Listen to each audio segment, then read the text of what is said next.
Shalom a todos. Hoje está bem complicado porque o meu computador está com problema. Eu vou ter que levar ele para um técnico para consertar e eu nem sei se esse vídeo vai ficar bom, espero que fique. É, Enfim, vamos tentar. Eu quero agradecer pelos comentários que vocês têm deixado, isso tem ajudado muito o canal. Aos pouquinhos está crescendo. O objetivo é não é ter milhões de seguidores, mas ter seguidores que estejam realmente interessados no tema. E eu então peço que vocês continuem comentando para que o YouTube entenda que o conteúdo é relevante e ele possa chegar a outras pessoas que também gostariam de ouvir comentários sobre a Torá do ponto de vista judaico. A paraxá de hoje está em Êxodo, do capítulo 21, versículo 1, até o capítulo 24, versículo 18, e eu lembro que esses são estudos do rabino Reuven Tradbrooks. Então a paraxá se chama Mishpatim, que significa leis, porque começa assim: Ve'ele amishpatim asher tassim lifneihem. E estas são as leis que porás diante deles. Iniciamos uma nova era na Torá, a era das mitzvot, dos mandamentos. Nos primeiros 86 versículos da Paraxá, encontramos 53 mitzvot. A maior parte da Paraxá trata de leis de direito civil. O final da Paraxá retoma a narrativa descrevendo a iminente entrada na terra de Israel. Moisés sobe a montanha para receber as tábuas e para dar alguma estrutura a essas 53 mitzvot, cada sessão terá um título indicando o tema nas quais se seguem. Então, primeira aliá. E estas são as leis que lhes ensinarás. Primeira, as leis dos escravos. Um escravo judeu é libertado após trabalhar 6 anos. Se ele assim o desejar, pode estender sua escravidão indefinidamente. O dono ou seu filho podem casar-se com uma escrava. Se optarem por não aceitar, ela fica livre ao atingir a puberdade. Lei sobre agressão física.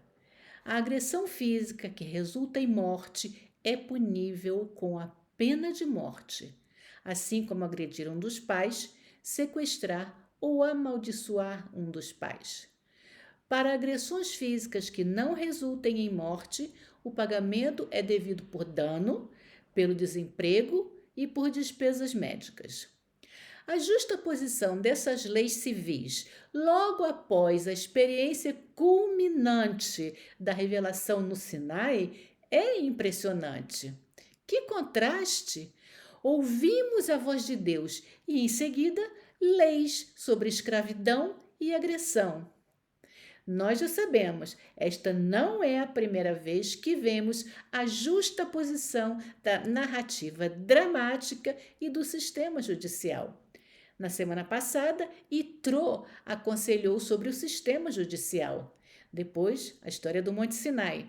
Agora, a longa lista de leis civis e então, no meio da nossa paraxá, voltamos à narrativa do que se passou depois da experiência no Monte Sinai. Tribunal, Sinai. Tribunal, Sinai. As sessões sobre o sistema judicial são complementares. Itró abordou o direito processual, enquanto Mishpatim aborda o direito material. Agora, um parêntese. Eu não sabia o que é direito material e fui pesquisar. A explicação é o conjunto de normas que regula as relações sociais e define direitos e obrigações. Fecha parêntese. Itró ajudou Moisés a estabelecer o sistema, tribunais de primeira e segunda instância. Os juízes precisam ser pessoas íntegras que não se deixem subornar. Isto é direito processual, o sistema. Nossa paraxá preenche o conteúdo, a essência da lei. Os juízes não devem criar a lei, mas sim implementá-las. Por exemplo, o que conceder à vítima quando a sua propriedade é danificada. Mas por que interromper a narrativa da saída do Egito e os eventos no Sinai com um tema aparentemente tão mundano como tribunais e a justiça? Pode ser que estejamos vendo a narrativa de forma muito restrita. A visão restrita seria de que esta é a história da saída do Egito e da chegada no Sinai. O sistema judiciário, então, não se encaixa nessa história. Mas a história maior é a história da Torá. A promessa feita a Abraão de que o povo judeu seria escravo em uma terra estrangeira, partiria e então viajaria para a terra de Israel. Nosso verdadeiro destino é construir uma sociedade judaica na nossa terra. E essa sociedade será guiada por uma ideia nova, o monoteísmo ético. Como tratamos o próximo e como tratamos a Deus. Agora que saímos do Egito, nosso foco precisa se voltar para esse grande projeto de construir a terra. E a primeira coisa que aprendemos durante nossa estada no Egito é: a sociedade que vamos construir não deve ser como a do Egito. Deixemos a sociedade egípcia para trás. Nossa sociedade judaica não deve ser nada parecida com aquela. Estamos construindo uma sociedade anti-Egito. Bem, muito mais do que isso, mas certamente uma sociedade que rejeita a decadência do Egito. Tanta coisa naquela sociedade era podre. Escravos que não tinham a quem recorrer. Havia abusos de escravos, ou melhor, de pessoas. Seu desprezo leviano pela vida humana, como os bebês no rio. Seu uso excessivo de força física, como o senhor dos escravos. Seu uso corrupto do poder. Não. Nossa sociedade judaica respeitará a vida, respeitará os outros, definirá o direito de propriedade alheia e constituirá uma sociedade de bondade e de justiça. Nesse sentido, faz todo sentido começar a descrição da sociedade judaica justamente nas coisas em que a sociedade egípcia falhou. Juízes com autoridade limitada. E em nossa paraxá, escravidão, agressão física e violação da propriedade. Segunda aliá, agressão física. Agressão física resultando em pagamento financeiro. Agressão a escravos, a uma mulher grávida resultando em aborto. A agressão a um escravo resultando na perda de um olho ou de um dente resulta na libertação do escravo. Danos causados por minha propriedade ou minhas ações. Se um boi chifra uma pessoa e ela morre, morte do animal como resultado de uma cova cavada por mim ou como resultado do meu boi chifrando outro boi. Roubo. O roubo seguido de venda ou abate de animais exige a restituição de 4 ou 5 vezes o valor do prejuízo. Em uma tentativa de roubo que resulte na morte do ladrão, presume-se que o autor agiu em legítima defesa. A punição para o roubo é o dobro do valor do objeto roubado. O tema desta aliá é a proteção da vítima, incluindo mulheres e escravos. E o assunto não é sobre bois chifrando bois. Trata-se de pessoas assumindo responsabilidade por seus bens e pelos bens dos outros. Se a minha propriedade danificar a sua, eu assumo total responsabilidade. Nossa sociedade protege as pessoas e os seus bens. Terceira aliá, danos à propriedade causadas por vizinhos. Danos à sua propriedade devem ser indenizados se causados por meus animais pastando ou por um incêndio que eu acendi na minha propriedade. Leis de indenização por perda da sua propriedade enquanto estiver sob minha guarda ou quando for a mim emprestada. Leis para quem se aproveita de outrem. Seduzir uma mulher solteira, feiticeiros que se aproveitam da boa-fé das pessoas, condenados à morte. Se alguém oprimir o estrangeiro, a viúva ou o órfão, e eles clamarem a mim, suas esposas ficarão viúvas e os seus filhos ficarão órfãos. Retomando o tema da rejeição das normas do Egito, a superpotência, o poder não concede privilégios. Há pessoas com poder e há pessoas sem poder. O estrangeiro, a viúva e o órfão não têm poder. Estão sozinhos, sem ninguém para defender a sua causa. Não se aproveite da falta de poder deles. Deus diz: eu sou o defensor daqueles que não têm poder. Eles podem não ter a quem recorrer, mas sempre terão a mim. Você, que detém o poder, que se aproveita daqueles que não têm, você terá que prestar contas a mim. Quarta aliá, bons cidadãos. Não amaldiçoem juízes ou governantes. Não atrasem suas obrigações. Não se aliem a trapaceiros para perverter a justiça, nem sigam más companhias em disputas. Vizinhos prestativos. Devolvam um animal perdido. Ajudem a aliviar a carga de um animal sobrecarregado, mesmo que seja do seu inimigo. A questão aqui não é o inimigo, é o animal. O desequilíbrio de poder no Egito, que gerou recentemente contra os poderosos, não deve nos afetar. Na nossa sociedade, nós somos os poderosos. Respeitem os poderosos, pois eles são nós.